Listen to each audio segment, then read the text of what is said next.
عليكم ورحمة الله تعالى وبركاته.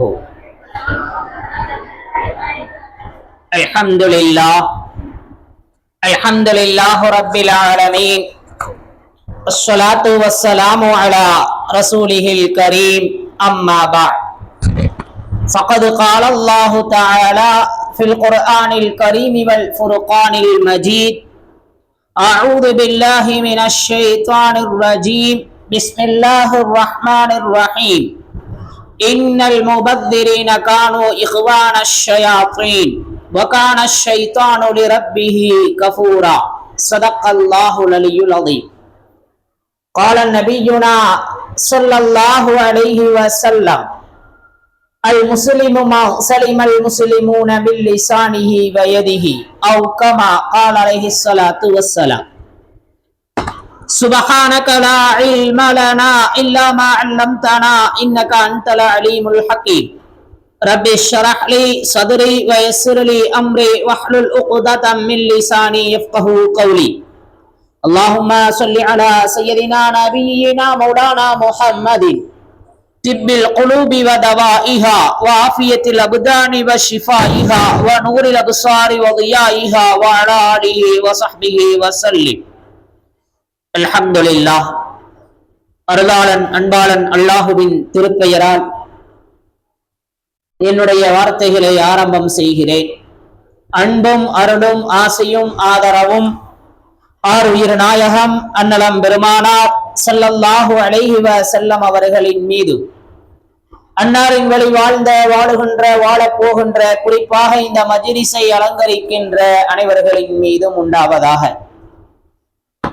அன்பிற்குரிய அருளாளனின் பேரருள் என்றென்றும் நம்மின் மீது பொழிந்தருள வேண்டும் என்று பிரார்த்தித்தவனாக, வாழும் காலமெல்லாம் வீணான செயல்களிலிருந்து அல்லாஹ் நம்மையும் இந்த சமூகத்தையும் பாதுகாப்பானாக. தேவையில்லாத விஷயங்களில் தலையிடுவதை விட்டும் அல்லாஹ் நம்மை பாதுகாப்பானாக. அவனுக்கு பிடித்தமான நல் அமல்களை செய்யக்கூடிய நசீபை தந்தருள்வானாக. நன்மையான நலவான காரியங்களை நம் வாழ்நாள் முழுவதும் அல்லாஹ் ஹயாத்தாக்கி நசீபாக்கி தருவானாக. உடல் ஆரோக்கியத்தையும் ஆஃபியத்தையும் பரிபூரணமாக அல்லாஹ் நமக்கு வழங்குவானாக. நம்முடைய பொருளாதார தேவைகளிலே பரக்கத்தை அல்லாஹ் தந்தருள்வானாக. எல்லா வகையிலும் அவனை விக்ரு செய்யக்கூடிய, அவனை நேசிக்கக்கூடிய அந்த அற்புத மனிதர்களாக அல்லாஹ் நம்மை ஆக்கி வைப்பானாக. ஷைத்தானினுடைய சுவடுகளில் விழுந்து விடுவதை விட்டும் அல்லாஹ் நம்மை பாதுகாப்பானாக.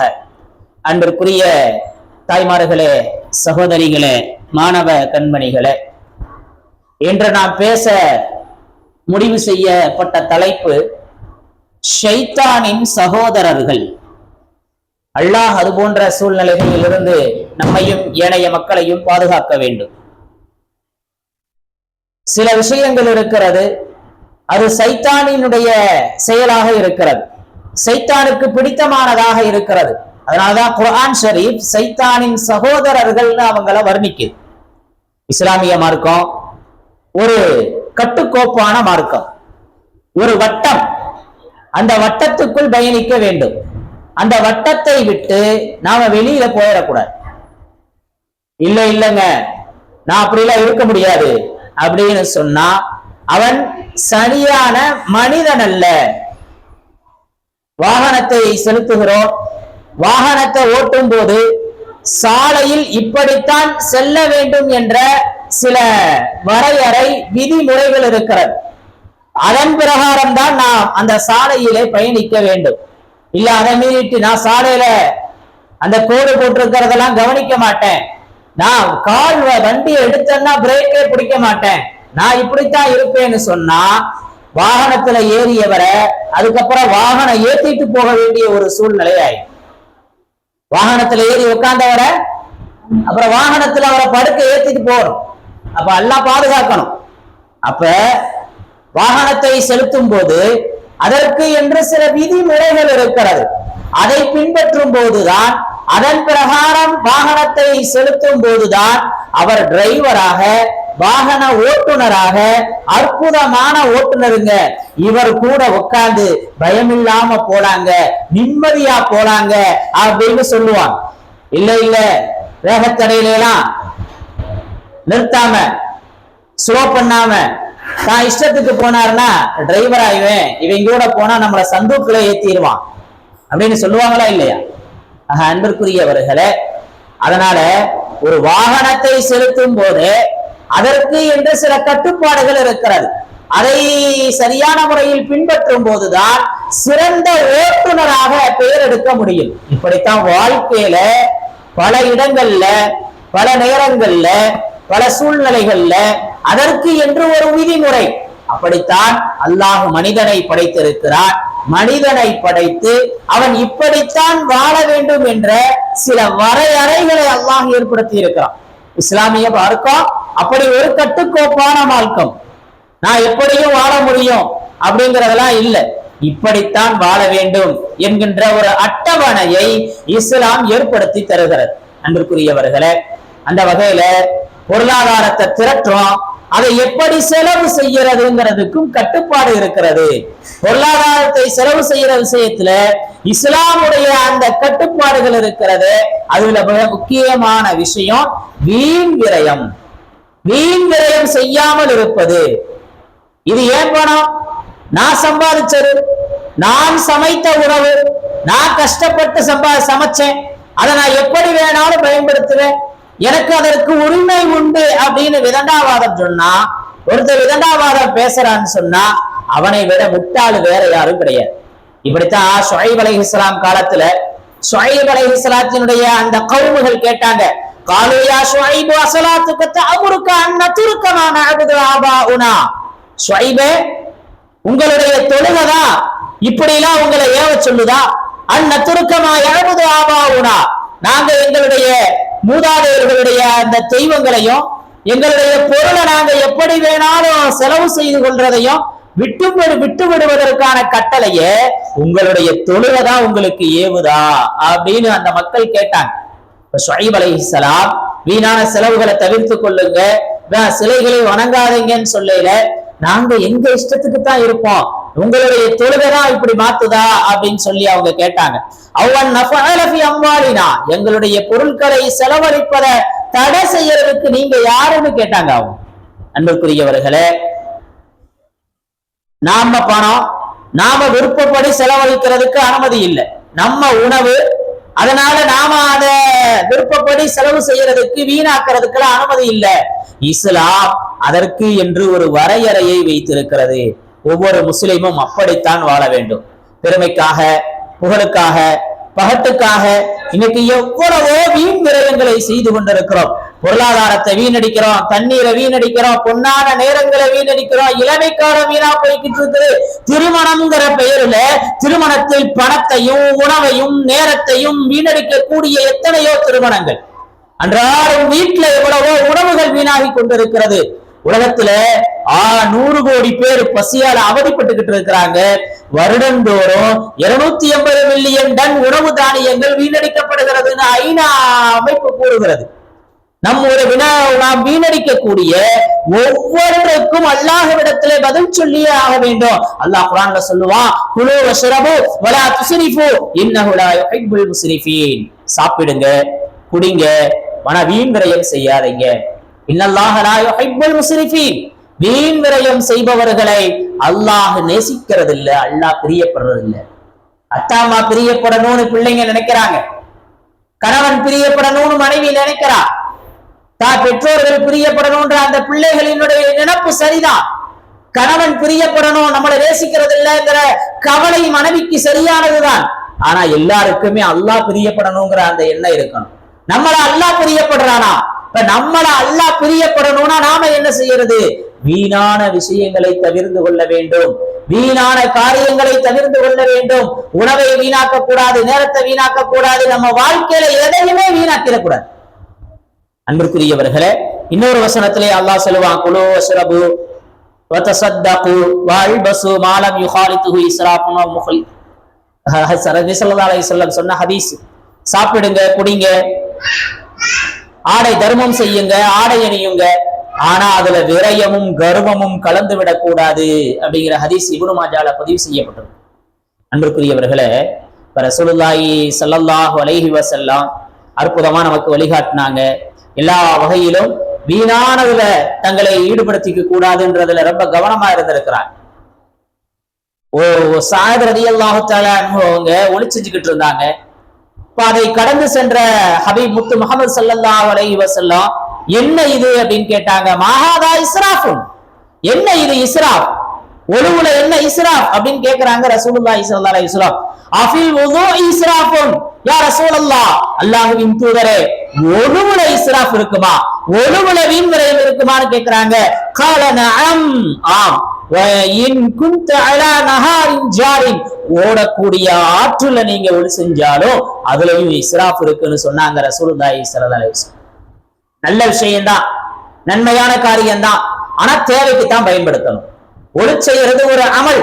ஒழுவினுடைய உறுப்புகள் நாளை மறுமேல உம்மத்தை முஹம்மதியாவிற்கு பிரகாசமாக காட்சியளிக்கும், தனியாக நம்மளை காட்டி கொடுக்கும். ஒரு சபையில ஒரு விசேஷத்துல நாம் அந்த அழகு சாதனங்களை வைத்து அழகுபடுத்தும் போது நம்ம அடையாளத்தையே மாத்தி காட்டி கொடுக்குதா இல்லையா? இது மாதிரி ஒளி செய்கின்ற உறுப்புகள் நாளை மறுமேல பிரகாசத்தால் ஒளியால்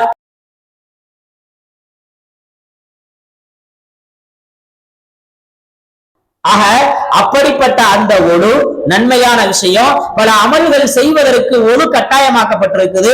ஒழு இல்லைன்னு சொன்னா தொழுகை இல்லை, ஒழு இல்லைன்னா நோன்பு குர்ஆன் ஓதுறது இல்லை, ஒழு இல்லைன்னு சொன்னா எந்த அமலும் சரியான முறையில செய்ய முடியாது. ஒழு இல்லைன்னா பரிசுத்தத்தை பேண முடியாது. அப்படிப்பட்ட ஒழு நன்மையான விஷயம். 3 முறைதான் என்ன செய்யணும், உறுப்புகளை கழுவணும். ஒரு முறை சரியான முறையில கழுவுறது ஃபர்து, 3 முறை அந்த உறுப்பை கழுவுவது சுன்னத்து, 4வது முறை கழுவனா அது இஸ்ராஃப். வணக்கத்துல கூட இஸ்ராஃப் தவிர்க்கப்பட வேண்டும், வீண் விரயம் தவிர்க்கப்பட வேண்டும் இஸ்லாம் சொல்லுது. அன்பிற்குரியவர்களே, ரசூலுல்லாஹி ஸல்லல்லாஹு அலைஹி வஸல்லம் அவர்களுடைய அந்த தோழர்கள், அவர்கள் வழியில வந்த அந்த மாபெரும் மேதைகள், இமாம் பெருமக்கள், இறைநேச செல்வர்கள் எல்லோருமே இஸ்ராஃப் செய்யற விஷயத்துல ரொம்ப கவனமா இருந்திருக்கிறார். சுஃபியானு சௌரி ரஹ்மத்துல்லாஹி அலைஹி அவங்க சொல்லுவாங்க, பாவமான காரியங்களுக்கு பொருளை செலவு செய்யறது கூட வீண் விரயம் தான். நன்மையான காரியம் இல்ல, ஒரு விஷயம் பாவம், அந்த காரியத்துக்கு நாம பொருளை செலவு செஞ்சா அதுவும் விரயம்னு சொன்னாங்க சுஃபியானு சௌரி ரஹ்மத்துல்லாஹி அலைஹி. கவனிக்கணும், வாழ்க்கையில பாவமான காரியத்திற்கு நம்மளுடைய பொருளாதாரம் செலவழிக்கப்படுதுன்னு சொன்னா என்னங்க பண்றது, தவிர்க்க முடியாதுங்க அப்படின்ற வியாக்கானங்களை நாம கூறுவோம். ஆனால் அதுவெல்லாம் சரியல்ல. பாவமான காரியங்களுக்கு பொருளை வீணடிக்கிறதும் அது வீண் விரயம் அப்படின்னு சொன்னாங்க அன்பிற்குரியவர்களே. அதே மாதிரிதான் இப்னு அப்பாஸ் ரலியல்லாஹு தஆலா அன்ஹு அவங்க சொல்லுவாங்க, முறையின்றி செலவு செய்யறது, முறையின்றி செலவு செய்யறது ஒரு திரகமாக இருந்தாலும் சரி, அது முறையின்றி செலவு செய்யப்பட்டால் அதுவும் விரயமே. ஒருத்தருக்கு ஒரு தேவை இருக்கு, அந்த தேவைக்கு நாம ஒரு விஷயத்தை பயன்படுத்துறோம்னா அல்ஹம்துலில்லாஹ். இன்னைக்கு பசங்களை பார்க்கலாம், சும்மா வண்டி எடுத்துக்கிட்டு ஒரு ரவுண்ட் என்ன செய்வோம், சுத்திட்டு வருவோம் அப்படின்னு வாகனத்தை எடுத்துக்கொண்டு 2 வீலர்களை எடுத்துக்கிட்டு சுத்துறதை பிரியப்படுவாங்க இன்னைக்கு இருக்கிற இளைஞர்கள். தேவையில்லாம அந்த பெட்ரோல் போட்டு அந்த பெட்ரோலை வீண்விரயம் செய்யும் போது அல்லாட்ட பதில் சொல்லியாக, தேவையில்லாம அதற்கான பொருளாதாரத்தை செலவழிக்கும் போது 2 நாள் இருக்க போறாரு, வெளியூர்ல இருந்து வர்றாரு, ஹாஸ்டல்ல இருந்து மாணவர்கள் வர்றாங்கன்னு சொன்னா போனா போயிட்டு போகுது அப்படின்னு பெற்றோர்கள் நினைக்கிறாங்க. ஆனால் அப்படி அல்ல. வீணாக சுற்றுவதும் கூட, அதற்காக பெட்ரோல் போடுவதற்கு பணம் கொடுப்பது கூட அது வீண் விரயம் என்பதை நாம் நினைவில் கொள்ள கடமைப்பட்டிருக்கின்றோம். அதான் சொல்லுவாங்க, முறையின்றி ஒரு திரகம செலவு செஞ்சாலும் அதுவும் வீண் விரயம்னு சொன்னாங்க இப்னு அப்பாஸ் ரலியல்லாஹு தஆலா அன்ஹு அவங்க. அதே மாதிரி தேவையை விட அதிகமாக பயன்படுத்துறது ஒரு விஷயம், அவ்வளவுதான். ஒரு டீ சாப்பிட்டா போதும் தான், இல்ல நான் 2 டீ குடிப்பேன், நமக்கு தேவையான சாப்பாடை சாப்பிட்டா போதும் தான், தேவை அதற்கு பயன்படுத்துறோம். ஆனா தேவையை விட அதிகமாக நாம் செலவழிக்கும் போது, உதாரணத்துக்கு கடைக்கு போறோம், ஒரு சாப்பாடு 100 ரூபாய், 100 ரூபாய்க்கு சாப்பிட்டாலே நல்லா தான் இருக்குது, அல்ஹம்துலில்லாஹ் நிறைவேறுகிறது. ஆனா அந்த சாப்பாட்டுக்கு, அந்த வேலை உணவுக்கு 500 ஒருத்தர் செலவழிக்கிறார், என்னுடைய அந்தஸ்து என்னுடைய தரஜா அப்படின்னு அவர் நினைக்கிறார் என்று சொன்னா உண்மையிலேயே அது வீண் விரயம். அதற்கு அல்லாஹ்விடத்திலே பதில் சொல்ல வேண்டும். அந்த ஹோட்டலுக்கு போனா தேங்க நல்லா இருக்கும், பெரிய வசதி உள்ளவர்கள் இது மாதிரி செலவழிக்கக்கூடிய சூழ்நிலைகள் எல்லாம் இருக்கிறது. சாதாரண ஹோட்டல்ல போய் சாப்பிட மாட்டாங்க, சாதாரண உணவகங்கள் அவங்களுக்கு பிடிக்காது. ரிச்சா இருக்கணும், ரொம்ப இதா இருக்கணும், பாக்குறதுக்கு கண்ணை கவரும்படியா இருக்கணும், நவீனமா இருக்கணும், நின்றுகிட்டே சாப்பிடணும், சுண்ணத்தை பாழாக்கணும், இது மாதிரியான ஹோட்டல் தான் அவங்களுக்கு பிடிக்கும். அப்படி போகையில அங்கு காசு விரயமாகிறது. தேவையை விட அதிகமாக பயன்படுத்துவதையும் வீண் விரயம்னு சொன்னாங்க சுஸாத் ரஹ்மத்துல்லாஹி அலைஹி அவர்கள். அன்பிற்குரியவர்களே, எனவே கொஞ்சம் நாம் என்னுடைய செலவினங்கள்ல நாம் பயன்படுத்தக்கூடிய அந்த பொருட்கள்ல இது மாதிரியான விஷயங்களை கவனிப்பதற்கு நாம் கடமைப்பட்டிருக்கின்றோம். நமக்கு இது தேவைதான், தேவையாக இருந்தும் அதில் நாம் கொஞ்சம் கவனமா இருக்கணும். வல்லல் சீதகாதி ரஹ்மத்துல்லாஹி அலைஹி மாபெரும் மனிதர், அவங்கள பத்தி நீங்க கேள்விப்பட்டிருப்பீங்க. அப்ப அவங்கள்ட்ட ஒரு நல்ல காரியத்துக்காக ஒரு மஸ்ஜிதுக்கு உதவி செய்யறதுக்காக நன்கொடை வாங்குவதற்கு போய் உட்கார்ந்து இருக்கிறாங்க. இப்ப அங்க இருக்கக்கூடிய அவங்க அந்த வல்லல் சீதக்காதி அவர்களுடைய பொறுப்பில் இருக்கக்கூடிய ஒரு மஸ்ஜித், அந்த மஸ்ஜிதினுடைய பணியாளர் விளக்கு பொருத்துறாரு. விளக்கு பொருத்துவதற்கு அவர் என்ன செய்யறாரு, கொஞ்சம் திரி போடுவதற்கான அந்த துணியை அதிகமா கிழிச்சிடுறார். வல்லல் சீதக்காதி அவரை கூப்பிட்டு கண்டித்து கொண்டார்கள். தேவையான அளவு துணியை நீ கிழிக்க வேண்டியதுதான, ஏன் தேவையை விட அதிகமா கிழிச்சேன்னு சொல்லி அவரை கடிஞ்சு பேசினாங்க. இதை நன்கொடை வாங்க சென்ற அந்த மனிதர்கள் பார்த்துக்கிட்டே இருக்கிறாங்க. சாதாரண ஒரு துணி போடுறதுக்கு, சாதாரணமா துணி போடுறதுக்கான ஒரு விஷயம், கொஞ்சோடு துணி, பழைய துணி, அது அதிகமா போயிருச்சு, இதுக்கு போய் இவ்வளவு திட்டுறாரு, இவரு என்ன நன்கொடை கொடுக்க போறாரு அப்படின்னு சொல்லி இவங்க யோசிச்சுக்கிறாங்க. இன்னைக்கு பரவலா நாம பார்க்கலாம், வீடுகள்ல விளக்கு எரிக்கும் போது தேவையில்லாத விளக்குகளை போட்டு அதை எரிச்சுக்கிட்டு இருப்போம். அதுல ஒரு கவனம் செலுத்த மாட்டோம். என்ன போனா போயிட்டு கரண்ட் தானே அப்படின்னு அஜாக்கிரதையான ஒரு சூழ்நிலைகள்.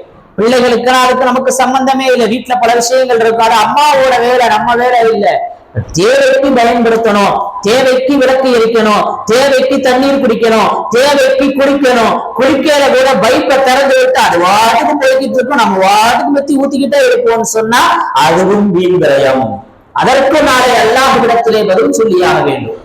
வல்லல் சீதக்காதி ரஹ்மத்துல்லாஹி சொன்னாங்க, நான் இப்படியெல்லாம் மிச்சப்படுத்துவதனால் தான் உங்களுக்கு நன்கொடை கொடுக்க முடியுதுன்னு சொல்லி அன்றைய காலத்திலேயே 1 லட்சம் ரூபாய் அவர்கள் நன்கொடை கொடுத்தார்கள் என்று பார்க்கிறோம். இன்னைக்கு நிறைய வீணான செலவுகள் செய்வோம். வீணான செலவு, பர்த்டே கொண்டாடக்கூடாது, ஆனா வசதி இல்லைன்னு சொல்லிட்டு மதரசாவுக்கு ஃபீஸ் கொடுக்கறதுக்கு ரொம்ப யோசிப்பாங்க. ஆனா என்ன செய்வாங்க, பர்த்டேவுக்கு ஒரு ட்ரெஸ் எடுப்பாங்க, கேக் வாங்குவாங்க, அதை வெட்டுவாங்க, இன்னும் 4 பேரை கூப்பிட்டு அங்க கொஞ்சம் அப்படியே அலங்காரங்கள் எல்லாம் பண்ணியிருப்பாங்க. நல்ல காரியத்தை பத்தி நாம சொல்லுவோம், ஏதாவது ஒரு தேவையை முன்னிட்டு சொல்லப்படும் போது இதுக்கு நமக்கு சம்பந்தம் இல்லைங்கிற மாதிரி அப்படியே உட்கார்ந்து இருப்பாங்க.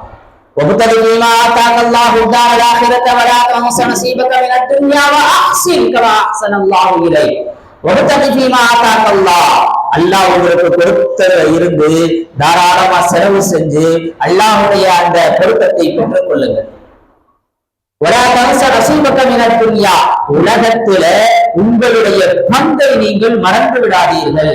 அல்லாஹ் உங்களுக்கு கண்ணியப்படுத்தி இருக்கிற மாதிரி, அல்லாஹ் உங்களுக்கு இஹ்சான் செஞ்சிருக்கிற மாதிரி, உங்களுக்கு பொருட்களை வழங்கி இருப்பதை போல, உங்களுக்கு ஆரோக்கியத்தை வழங்கி இருப்பதை போல, உங்களுக்கு எல்லா செல்வங்களையும் கொடுத்திருப்பதை போல, உங்களுக்கு கல்வி ஞானத்தை வழங்கி இருப்பது போல, இப்படி அல்லாஹ் எப்படியெல்லாம் உங்களுக்கு இஹ்சான் செய்து இருக்கிறானோ, அஹ்சின் கமா அஹ்ஸனல்லாஹு இலைக், அதுபோல நீங்க இஹ்சான் செய்யுங்க என்று அல்லாஹ் குர்ஆன்ல சொல்லி இருக்க. பல நல்ல காரியங்களை பற்றி அறிவிப்பு செய்யும் போது அதுக்கும் நமக்கும் சம்பந்தம் இல்லைங்கிற மாதிரி உட்கார்ந்து இருக்கும். வீணான காரியங்கள்ல அதற்கு ஒரு விழாவை ஏற்படுத்தி குழந்தையினுடைய முதல் பிறந்த நாள், அதற்காக பல ஆயிரங்கள், சில நபர்கள் லட்சங்களில் கூட செலவழிக்கக்கூடியவர்கள் இருக்கிறார்கள். என்னுடைய திருமண நாள், அதற்காக செலவழிக்கக்கூடியவர்கள் இருக்கிறாங்க. இது மாதிரி வீணான செலவெல்லாம் செலவழிப்பாங்க. நல்ல காரியங்களுக்கு அவர்களுடைய கை சுருங்கிவிடும் என்பது அல்லாஹ் பாதுகாக்க வேண்டும். அன்பிற்குரியவர்களே, வள்ளல் சீதக்காதி சின்ன சின்ன விஷயங்களை கூட யோசித்து யோசித்து செலவழிச்சாங்க. பல நல்ல காரியங்களுக்கு அவர்கள் உதவினார்கள். எனவே வள்ளல் என்று அவர்கள் பெயர் எடுத்தாங்க.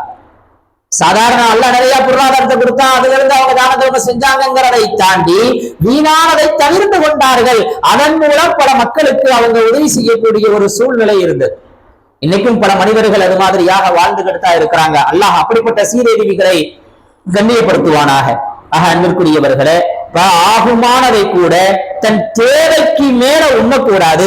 ஆகுமான விஷயத்தில் கூட வீண் விரயம் இருக்கிறதுன்னு சொல்லி இருக்கிறாங்க அந்த பெருமக்கள். உணவாக இருந்தாலும் அதே மாதிரி குடிப்பு நீராக இருந்தாலும் சரி, இதில் வயிற்றை நிரப்புவதை தவிர்த்துக் கொள்ளுங்கள்.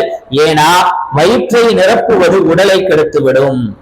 வயிற்றை நிரப்புவது முஃப்ஸிதத்துல் ஜஸ்ம், அதே மாதிரி நோயை உங்களுக்கு வாரிசாக்கிவிடும். அதிகமா வயிறு நிறைய வயிறு பிடைக்க சாப்பிட்டோம், வயிறு பிடைக்க தண்ணீரை கொடுத்துட்டோம்னு சொன்னா அது உங்களுடைய வயிற்றை கெடுத்துரும், உங்களுக்கு நோயை உருவாக்கிடும், தொழிலில சோம்பேறித்தனத்தை உருவாக்கிவிடும். எனவே உணவிலும் குடிப்பிலும் நடுநிலையை கையாளுங்கள், அவசியமாக்கிக் கொள்ளுங்கள். அந்த நடுநிலைதான் உங்களுக்கு நன்மைக்கு காரணமாக இருக்கும். வீண் விரயத்தை உங்களிடமிருந்து தூரமாக்கும் அப்படிங்கிற அல் மகாசித்துல் ஹசனாங்கிற அந்த கிதாபுல பதிவு செய்யப்பட்ட விஷயமா இருக்குது. அன்பிற்குரிய தாய்மார்களே, சகோதரிகளே, வீணான விஷயங்கள்ல இருந்து நாம நம்மளை பாதுகாத்துக் கொள்ளணும். அபூபக்கர் சித்திக் நாயகம் மரண வேலையில இருக்கிறாங்க, மரண படுக்கையில இருக்கிறாங்க. அவங்களை சந்திப்பதற்காக சல்மான் ஃபாரிசி ரலியல்லாஹு தஆலா அன்ஹு அவங்க வந்தாங்க. கலீஃபா அவர்களே, எனக்கு ஏதாவது உபதேசம் செய்யுங்க. அவுசினி யா கலீஃபத ரசூலுல்லாஹி ஸல்லல்லாஹு அலைஹி வஸல்லம், அல்லாஹ்வின் தூதரின் கலீஃபாவே எனக்கு ஏதாவது உபதேசம் செய்யுங்க அப்படின்னு சொன்னாங்க. இன்னல்லாஹ ஃபாத்திஹு அலைக்குமுத் துன்யா ஃபலா யஅഖுதன்ன மின்ஹா அஹதுன் இல்லா பலாகா. அபூபக்கர் சித்திக் நாயகம் சொன்னாங்க, நிச்சயமா அல்லாஹ் தஆலா உங்களுக்கு உலகத்தை விசாலமா திறந்து கொடுத்திருக்கிறான். அதிலிருந்து ஒருவர் தன் தேவையை தவிர வேறு எதையும் அதிகமாக எடுத்துக்கொள்ள வேண்டாம் அப்படின்னு சொன்னாங்க. உலகம் விசாலமானது, உலகம் விசாலமானது. யா வாசியா அப்படின்னு இன்னைக்கு புள்ள விக்கிர சொல்லி கொடுத்துச்சு உங்களுக்கு. விசாலமானவனே, அல்லாஹ்வுடைய விசாலத்தை நாம அளந்து பார்க்கவே முடியாது. நாம நம்முடைய சிந்தனையை அளந்து பார்க்கலாம், இது என்னால முடியுமான்னு யோசிக்கலாம். ஆனா அல்லாஹ்வால இது முடியுமான்னு யோசிக்கவே கூடாது. அதுதான் விசாலம். அப்படிப்பட்ட இந்த உலகம் உங்களுக்கு விசாலமாக இருக்கிறது. பெரிய உலகம் தான். மாளிகைகள் கட்டுறாங்க, நல்ல கார் வாங்குறாங்க, குவாலிட்டியான ஆடைகள், நல்ல ஆடையை அணிகிறாங்க. அது அவங்க வசதிக்கு தகுந்த மாதிரி. அதை பார்த்து நாம பேராசைப்பட்டுறக்கூடாது. 1000 ரூபாய்க்கு ஆடை வாங்கி போட்டாலும் அது ஆடைதான், 10,000 ரூபாய் ஆடை போட்டாலும் அது ஆடைதான். திருமணத்துக்கு ஆடை எடுக்கிறாங்க, திருமணத்துல எல்லாமே வரும். ஆடையுடைய விஷயம் வரையும், உணவுடைய விஷயம் வரையும், மண்டபத்தினுடைய விஷயம் வரையும், அதில் அலங்கரிக்கக்கூடிய விஷயங்கள் வரையும், திருமணத்துல எல்லாத்தையும் விரயமா வச்சுட்டு அந்த கல்யாணத்துல பரக்கத் கிடைக்கணும், அந்த மணப்பெண்ணினுடைய வாழ்க்கையில நல்லது நடக்கணும், குடும்பத்துல அன்பு ஏற்படணும், சுபிட்சமான வாழ்க்கையா இருக்கணும், சாலையான குழந்தை பிறக்கணும், அந்த குழந்தையின் மூலம் எனக்கு மகிழ்ச்சி கிடைக்கணும், அந்த குழந்தையின் மூலம் எனக்கு கண் குளிர்ச்சி கிடைக்கணும்னு நினைப்பதை எந்த வகையில நியாயப்படுத்த முடியும்? எல்லாமே விரயம். அன்பிற்குரிய தாய்மார்களே, சகோதரிகளே, இப்படியாக விரயத்தில் நாம் வீழ்ந்து விட்டு சைத்தானை சகோதரர்களாக தேர்ந்தெடுத்துட்டு சைத்தானுக்கு ஒரு குடும்பம் நடத்திட்டு இருந்தா பிறகு எப்படி அந்த குடும்பத்துல சுபிச்சம் இருக்கும்? இதெல்லாம் சொன்னோன்னு சொன்னா நாம குற்றவாளியாயிரும். ஆனா சொல்லாம இருக்க முடியல. பல நேரங்கள்ல இழைய வெடிக்குது, கண்கள்ல ரத்த கண்ணீர் வராத குறைதான். ஆனாலும் அல்லாஹ் மன்னிக்கட்டும் அப்படிங்கிற அடிப்படையில அங்க போய் துவா செய்வோம், அவங்களுக்காக வாழ்த்துக்களை சொல்லுவோம். சில நேரங்கள்ல சாப்பிடாம கூட வந்துடுவோம், மனசு கஷ்டப்படும். அன்பிற்குரியவர்களே, எனவே விரயங்களில் இருந்து நாம என்ன செய்யணும்? பாதுகாத்துக் கொள்ள வேண்டும். அப்ப கலீஃபா உமர் அபூபக்கர் சித்திக் நாயகம் சொன்னாங்க, இந்த உலகம் விசாலமா அல்லாஹ் கொடுத்திருக்கிறான், தேவையை தவிர வேற எதையும் அதிகமா எடுத்துக்காத. கலீஃபா ஹாரூன் ரஷீத் ரஹ்மத்துல்லாஹி அலைஹி ஒரு வீடு கட்டினாங்க, ஒரு மாளிகை கட்டினாங்க. இப்ப அங்க பஹ்தூர் ரஹ்மத்துல்லாஹி அலைஹி வந்தாங்க. கலீஃபா அவர்களே, களிமண்ணை உயர்த்திட்டீங்க, களிமண்ணை உயர்த்திட்டீங்க, மார்க்கத்துக்கு கீழே போட்டுட்டீங்க. உங்க வீட்டை நீங்க சிரித்தாலும் கற்களாலும் உயர்த்தி இருக்கிறீர்கள், திருக்குர்ஆனை காலில போட்டு மிதிச்சுட்டீங்க அப்படின்னு சொல்லி அவங்க சொன்னாங்க. உங்களுடைய தேவைக்கு, உங்களுடைய வாழ்க்கையினுடைய அவசியத்துக்கு தான் வீடு. இன்னைக்கு இது உயரமா போயிருச்சு அப்படின்னு அவங்க சொன்ன விஷயம் கவனிக்கப்பட வேண்டியது. ஆக வீண் விரயம், வீடு வசிப்பிடம் அவசியம்தான், ஆனா அதுல கூட விரயமாகிடக்கூடாது. இன்னைக்கு மாடர்ன் கிச்சன், இன்னைக்கு மாடர்ன் ரூம்ஸ், இது மாதிரியான அழகான இப்படி நிறைய, ஆனா அதுல எல்லாமே விரயங்கள் பெருகிவிட்டது. பகட்டுக்காக பெருமைக்காக ஒண்ணுமே இல்லைனாலும் சரி, அடுத்து அதை பராமரிக்கிறது எப்படிங்கிற 1000 யோசனை இருக்கும். ஆனாலும் அவங்க அப்படி வீடு கட்டி இருக்கிறாங்க, நாமளும் அப்படி வீடு கட்டணும்னு யோசிப்பவர்கள். அல்லாஹ் பாதுகாக்க வேண்டும். அல்லாஹ் கொடுத்த நியமத்தை பெருமைக்காக இல்லாம பகட்டுக்காக இல்லாம அனுபவிக்கிறதுல தப்பில்ல. அம்மாவி நியமத்தி ரப்பிக ஃபஹத்திஸ், அல்லாஹ் உங்களுக்கு கொடுத்திருக்கின்ற நியமத்துக்களை நீங்க என்ன செய்யுங்க, எடுத்து சொல்லுங்க, பேசிக்கிட்டே இருங்க, அடையாளப்படுத்துங்க, காட்டிக்கிட்டே இருங்க, தப்பில்ல. ஆனா அது பெருமையாயிடக்கூடாது. எனவே தேவையை விட அது அதிகமாயிடக்கூடாது. அன்புக்குரியவர்களே, கூஃபா நகரத்துல அதிகாரியா சஅத் இப்னு அபி வக்காஸ் ரலியல்லாஹு தஆலா அன்ஹு அவங்க இருந்தாங்க. ஜனாதிபதி உமர் ரலியல்லாஹு தஆலா அன்ஹு அவங்களுக்கு ஒரு கடிதம் எழுதினாங்க. நான் கலீஃபா, நான் என்ன செய்யறேன், ஆளுநரா இருக்கிறேன், நான் வசிக்கிறதுக்கு ஒரு வீடு கட்டிக்கவா அப்படின்னு அனுமதி கேட்கிறார். இப்ப அதற்கு உமர் ரலியல்லாஹு தஆலா அன்ஹு அவங்க பதில் கடிதம் எழுதினாங்க. சூரிய வெப்பத்திலிருந்து உங்களை தடுத்துக் கொள்ளணும், சூரிய வெப்பத்திலிருந்து உங்களை தடுத்துக் கொள்ளும்படியான, மலையிலிருந்து உங்களை பாதுகாத்துக் கொள்ளும்படியான ஒரு வசிப்பிடத்தை நீங்க என்ன செஞ்சுக்கங்க, கட்டிக்கங்க. ஏன்னா இந்த உலகம் தேவையை பூர்த்தி செய்வதற்கு போதுமானதை மட்டுமே எடுத்துக்கொள்ள வேண்டும் அப்படின்னு சொன்னாங்க. ஆக அன்புக்குரிய தாய்மார்களை, சகோதரிகளை, இப்படியாக விரும்பியதை எல்லாம் ஒருத்தர் சாப்பிடுறாருன்னு சொன்னா அதுவும் விரயம்னு சொன்னாங்க ரசூலுல்லாஹி ஸல்லல்லாஹு அலைஹி வஸல்லம். மின சிர்ஃபி அன் தகுல குல்ல மஸ்தஹைது, யாரு அவர் விரும்பியதை எல்லாம் சாப்பிடுறாரோ அதுவும் விரயத்தில் கட்டுப்பட்டது. விரும்பியதை உடனே வாங்கி சாப்பிடுவதே வீண் விரயத்திற்கு போதுமானது அப்படின்னு சொன்னாங்க. அன்புக்குரியவர்களே, உமர் ரலியல்லாஹு தஆலா அன்ஹு அவங்க அறிவிக்கக்கூடிய இந்த ஹதீஸ், கஃபா ஸரஃபன் அல்லா இஸ்தஹிய ரஜுலுன் ஷைஅன் இல்லா இஸ்தராஹு ஃபஅகுலுஹு, ஒருத்தர் ஒண்ண விரும்புறாரு, உடனே அதை வாங்கி சாப்பிடணும். விரும்பியதை வாங்கி தரலங்க, இதற்காக இன்னைக்கு குலா வாங்கப்படுகிறது. நான் நினைச்சது கேட்டதை வாங்கி கொடுக்க முடியல அப்படின்னு சொல்லி இன்னைக்கு அல்லாஹுக்கு கோபமான, அல்லாஹ் ஆகுமாக்கு இருந்து அதில் அல்லாஹுவின் அரிசி நறுங்கக்கூடிய தலாக்குகள் ஏற்படுகிறது. ஆக விரயத்தை குறைத்துக் கொள்ள வேண்டும். விரயம் இருக்கிறது, குழு வசரபு வலா துஸ்ரிஃபு இன்னஹு லா யுஹிப்புல் முஸ்ரிஃபீன், சாப்பிடுங்க, குடிங்க, ஆனா வீண் விரயம் செய்யாதீங்க, அல்லாஹ் அவர்களை நேசிப்பதில்லை. இன்னல் முபத்திரீன கானு இஹ்வான ஷயாத்தீன், யார் வீண் விரயம் செய்கின்றார்களோ, முபத்திர் செய்கிறார்களோ, ஷைத்தானின் சகோதரர்கள். வகான ஷைத்தானு ரப்பிஹி கஃபூரா, ஷைத்தான் இருக்கிறானே தன் ரப்புக்கு மாறு செய்தவனாக இருக்கிறான் என்று அல் குர்ஆன் சொல்லி காட்டுகிறார். அன்புக்குரியவர்களே, தாய்மார்களே, சகோதரிகளே, மாணவ கண்மணிகளே, விரயம் செய்யறதுல இருந்து நாம நம்மளை என்ன செய்யணும், பாதுகாத்துக் கொள்ள வேண்டும். உமர் ரலியல்லாஹு தஆலா அன்ஹு மகன் அப்துல்லாஹ் ரலியல்லாஹு தஆலா அன்ஹு அவங்கள்ட்ட வந்தாங்க. அவங்க ஒரு இறைச்சி துண்டை பார்த்தாங்க. என்னப்பா இது அப்படின்னு கேட்டாங்க. மாஹாதல் லஹ்மு, இது என்ன, இது லஹ்மு கறி இருக்குதுங்க அப்படின்னு கேட்டாங்க.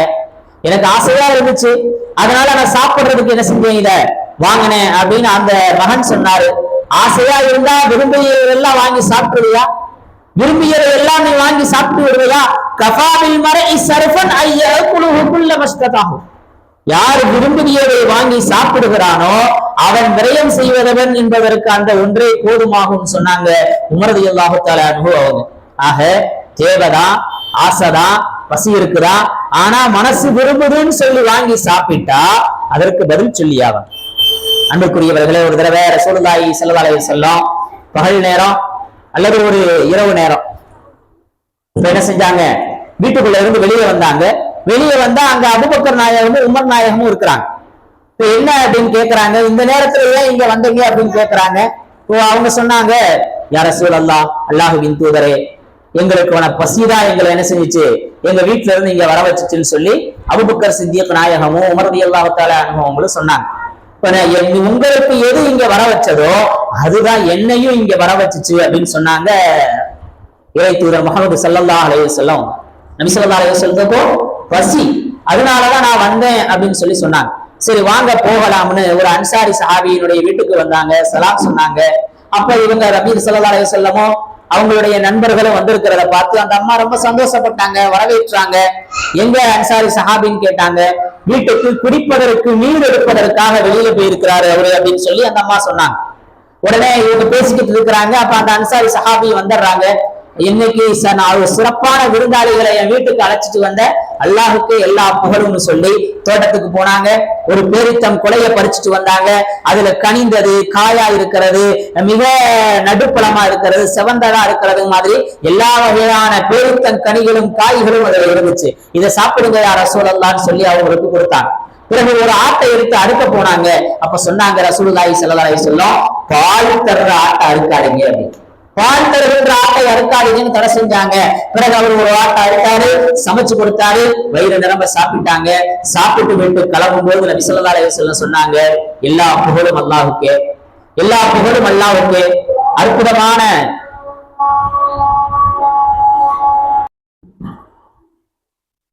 அபூபக்கர் சித்திக் நாயகத்திட்டையும் உமர் ரலியல்லாஹு தஆலா அன்ஹு அவங்கள்ட்டையும் நபி ஸல்லல்லாஹு அலைஹி வஸல்லம் சொன்னாங்க, வல்லவி நஃப்ஸி பியதிஹி, என்னுடைய உயிர் எவன் கையிடத்தில் இருக்கிறதோ அவன் மீது ஆணையாக, லா துஸ்அலுன அன் ஹாதிஹி நஈம், இந்த நிஅமத்துக்களை பற்றி நீங்கள் கேள்வி கேட்கப்படுவீர்கள் யௌமல் கியாமா, கியாமத் நாள்.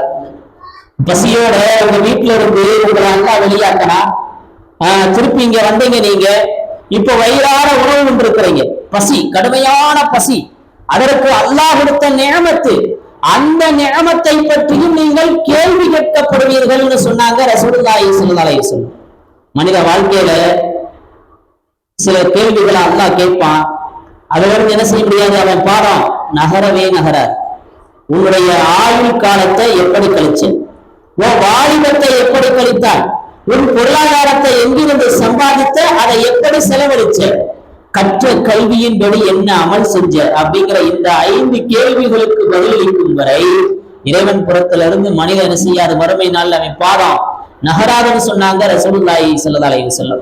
ஆக அன்புக்குரிய தாய்மார்களே, சகோதரிகளே, இப்படிப்பட்ட இந்த சூழ்நிலையில இன்னைக்கு நாம பார்க்கிறோம், மாற்று மத கல்ச்சரை யோசிச்சு அவர்கள் செய்யக்கூடிய விஷயங்கள் சின்ன விஷயம் தானே, இதெல்லாம் ஒரு சாதாரண விஷயம்.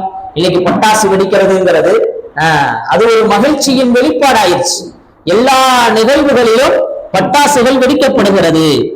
சந்தோஷமான அந்த சூழ்நிலையில, துக்கமான சூழ்நிலையில, ஒரு ஏதாவது ஒரு விஷயத்துல வெற்றி பெறும்போது, இப்படி எல்லா சூழ்நிலைகளிலையுமே மகிழ்ச்சியை வெளிப்படுத்தும் ஒரு அடையாளமாக பட்டாசு இருக்கிறது. அதனால முஸ்லிம்கள் கூட திருமணத்துல மாப்பிள்ளை வரும்போது என்ன செய்யறாங்க, பட்டாசுகள் வெடிக்கக்கூடிய அந்த சூழ்நிலைகளை பார்க்கிறோம். அல்லாஹ் குர்ஆன்ல சொன்ன மாதிரி வீண் விரயம் செய்யாதீர்கள். இது வீண் விரயத்துல கட்டுப்படுது. உண்ணுங்க, பருகுங்க, ஆனா நிச்சயமாக வீண் விரயம் செய்பவர்களை அல்லாஹ் நேசிக்கிறது இல்லை அப்படின்னு அல்லாஹ் சொல்றான். அதே மாதிரி நம்முடைய காசை கரியாக்க கூடாது. அதனால என்ன பிரயோஜனம் ஏற்பட்டது? காசு கரியா போறதுனால எந்த பிரயோஜனமுமே இல்லை. எனவே நீ சம்பாதித்த காசை எப்படி செலவழிச்ச அப்படிங்கிற கேள்வி கேட்கப்படும். நான் என் பிள்ளைக்கு பட்டாசு வாங்கி கொடுத்து செலவழிச்சேன் அல்லான்னு சொன்னா அங்க தலை குனிஞ்சுதான் நிக்கணும். நான் வேலை செய்யறேன், என் முதலாளி எனக்கு கிஃப்டாக பட்டாசுகளை கொடுத்தாரு, அதனால பிள்ளைகளுக்கு கொண்டு வந்து கொடுத்தேன் அப்படின்னு சொல்ற மாதிரி முட்டாள்தனமான பெற்றோர்கள் வேலை யாரும் கிடையாது. அன்புக்குரியவர்களே, ஈமானை துச்சமாக்கக்கூடிய, ஈமானை பரிகாசம் செய்யக்கூடிய, ஈமானுக்கு முற்றிலும் சம்பந்தம் இல்லாத ஷைத்தானின் ஏவலாக இருக்கக்கூடிய விரயத்தில் கட்டுப்பட்டதுதான் அது. எனவே இலவசமா கிடைச்சிச்சுங்கிறதுக்காக தீர்க்கங்க தூக்கி நம்ம தலையில போட்டுக்குவோமா? அருமையான பிரியாணி செஞ்சாங்க, பிரியாணி செய்யறதுக்கு பொங்க வைக்கிறதுக்காக தட்டுக்கு மேல, பேக்ஸாவுக்கு மேல கறி கங்க தூக்கி போட்டாங்க. கங்கு நல்ல கங்குங்க, அதனாலதேங்க நல்லா பிரியாணி பொங்கி வந்துச்சுன்னு சமையல்காரர் சொன்னாரு. இப்ப பிரியாணியை விட்டுட்டு தீக்கங்க எடுத்து நம்ம சாப்பிடுவோமா? சாப்பிட மாட்டோம், பிரியாணியை தான் சாப்பிடுவோம். இப்ப ஈமானுங்கிறது, இறையச்சம்ங்கிறது பிரியாணி. தீக்கங்கை கொண்டு அந்த பிரியாணிய வீணாக்கிடக்கூடாது. இந்த பிரியாணியே தீக்கங்கனாலதான் உருவாச்சுச்சு அப்படின்னு என்ன செய்யக்கூடாது, நாம நம்பிடக்கூடாது. அதுக்கு நம்மள மாதிரி விட்டால் வேற யாரும் கிடையாது. ஆக அன்புக்குரிய தாய்மார்களே, சகோதரிகளே, அல் முஸ்லிமோ சலிம் அல் முஸ்லிமோ மில்லி சாணிஹி வீதிஹி, தப்புன்னு அணுகுண்டு வெடிக்குது, உள்ளம் பக்குங்குது. இப்ப தப்புன்னு சொன்ன உடனே உங்க உள்ளமும் பக்குனுச்சா இல்லையா? வெடி வெடிக்கும் போது பல இதய நோயாளிகள் ஹார்ட் பேஷண்ட்களுக்கு சிரமமான ஒரு சூழ்நிலை. ஒரு முஸ்லிம் கையாலோ நாவாலோ யாருக்கும் எந்த தீங்கும் செய்ய மாட்டான், அவன் தான் முஸ்லிம்னு இருக்க, உடல் உறுப்புகளை சேதப்படுத்தக்கூடிய, புண்ணாக்கக்கூடிய, பயந்துகிட்டு வெடிவெடிக்கக்கூடிய அந்த சூழ்நிலைகள்ல நாம எப்படி நடந்து கொள்ள வேண்டும் என்பதை கவனிப்பதற்கு கடமைப்பட்டிருக்கின்றோம். அன்றுக்குரிய தாய்மார்களே, சகோதரிகளே, எனவே வீணான விஷயங்கள்ல நாம நம்மளுடைய வேலைகள்ல இருந்து கவனமா இருக்கணும். வீணான விஷயங்களில் நம் நேரத்தை செலவழிச்சிடக்கூடாது, நம்ம பொருளாதாரத்தை செலவழிச்சிடக்கூடாது, முஸ்லிம்ங்கிற அடையாளத்தை விட்டு நாம இறங்கி போயிடக்கூடாது. பல விஷயங்கள்ல கர்வமா இருக்கிறோம், பெருமையா இருக்கிறோம், எனக்கு நான் அப்படின்னு நினைக்கிறான். முஸ்லிமுக்கு அழகே பிறருக்கு துன்புறுத்தாமல் இருப்பது. எல்லா வகையிலும் அந்த கர்வத்தோடு வாழ வேண்டும். யாருக்கு நான் துன்புறுத்தலை தரமாட்டேன், யாருடைய அமைதியையும் நான் பங்கம் குறைக்க மாட்டேன், எந்த கையோ நாவோ யாரையும் தீண்டாதுங்கிற அந்த ஒரு கர்வத்துல வாழணும். எல்லாமல்ல அல்லாஹ் சுப்ஹானஹு வ தஆலா விரயங்களில் இருந்து நம்மை பாதுகாப்பானாக. எல்லா சூழ்நிலைகளிலும் அல்லாஹ் நேசிக்கக்கூடியவர்களாக அல்லாஹ் நம்மை வாழ வைப்பானாக. வாஹிரு தஅவானா அனில் ஹம்துலில்லாஹி ரப்பில் ஆலமீன். அஸ்ஸலாமு அலைக்கும் வ ரஹ்மத்துல்லாஹி தஆலா வ பரகாத்துஹு.